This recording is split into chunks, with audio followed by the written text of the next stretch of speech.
好，来继续来看，徛伫中华大庄的大业大学，伫2022年世界历史大学的评比，因为历化、节能等等的项目表现真好，摕到全球第65名。即卖讲学校内底美食街生意无介好，伫去年底美食街无讲安怎就收单关门，害全校6000个师生差一点就无饭通食。即摆虽然是重新过来开幕，但是单位是减一大半，阁有人来指控承包美食街的厂商甲学校的高层有关系，所以就算违约关门，甚至是单方面修改合约、降低租金，学校嘛是全部来接受。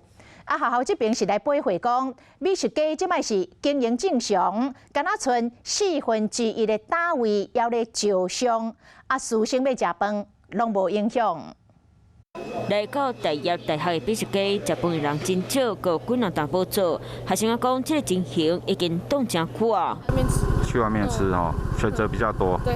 这样的情况多久了？1-2年了吧，比较少一点点。对。哦，了解。还是会觉得不方便了哈。有一点。阁有学生讲，美食街伫咧主年底雄雄收起来补助，学校经过路口订便当，才有全校6000个老师学生袂枵巴肚。像美食街虽稳定营业，不过单位减少真济，选择嘛变真少。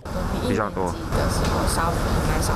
现在是大概少了多少了？3-4家。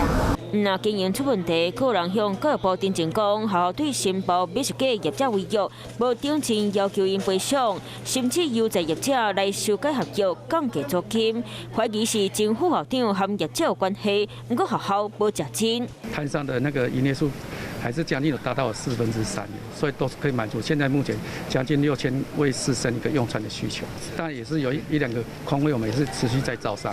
除了美食街经营问题，订正书内底有指控政府校长涉嫌长期使用学校的资产，和学校了钱，不过学校驳回这个讲法，嘛强调政府校长去年就入金，教育部嘛是要求学校说明来调查清楚，敢有违法的情形。Hello， 大家好，我是乃瑜，要教给大家2个任务。第一个，华视新闻的脸书专页，你按赞了吗？还有华视新闻的 YouTube 频道，赶紧订阅起来，还要记得按赞，开启小铃铛哦。